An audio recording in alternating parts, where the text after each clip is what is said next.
Hi friends, good morning. నా పేరు Srikanth. Particular ఈ క్లాస్లో మనం యావరేజ్ అనే ఫంక్షన్ గురించి తెలుసుకుందాం.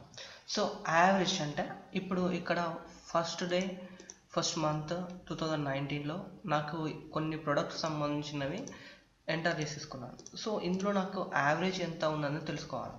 సో అప్పుడు మనం ఏం చేస్తామంటే first is equal to type చేసేసి యావరేజ్, ఓకేనా. సో యావరేజ్ చూడండి, ఈ యావరేజ్కి సంబంధించిన డిస్క్రిప్షన్ ఇందులో ఉంటుంది. ఇది మొత్తం చదువుకోండి, okay. Returns the average arithmetic mean of its arguments which can be number, name, arrays or refers the contain number. అంటే చూడండి, ఇప్పుడు మనము ఈ యావరేజ్లో చూసుకున్నట్లయితే చూడండి, ఇందులో మనకు యావరేజ్లో చూసుకున్నట్లయితే ఇది క్లోజ్ చేసేసుకున్నాం అనుకో. ఇప్పుడు నేనేం చేస్తున్నానంటే ఈ మౌస్ లెఫ్ట్ క్లిక్ తోటి క్లిక్ చేశానండి. సో ఇది మొత్తం సెలెక్ట్ చేసుకున్నాను. సో ఈ మొత్తం కాలంలో ఉన్న దాన్ని బేస్ చేసేసుకొని అందులో యావరేజ్గా ఏది ఉందో, యావరేజ్ ఎంత ఉందో అన్నది చూపించడం జరుగుతుంది, ఓకేనా. చూడండి 42 ఉంది. సో ఈ సెల్స్ మొత్తంలో యావరేజ్ ఎంత అంటే 42.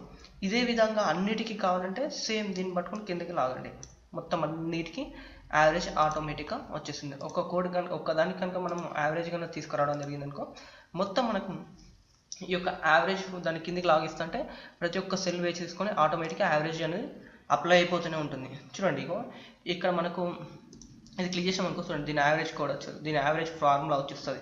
సేమ్ దీని యావరేజ్ ఫార్ములా. సో ఇలా ప్రతి ఒక్క దానికి యావరేజ్ ఫార్ములాస్ కూడా ఇక్కడ వస్తూ ఉంటాయి, ఓకేనా. సో ఇలా మనం యావరేజ్ అనేది కూడా తెలుసుకోవచ్చు. సో నా వీడియో కనుక మీకు నచ్చినట్లయితే మా లక్ష్మీ స్కిల్స్కు తప్పకుండా సబ్స్క్రైబ్ అవ్వండి.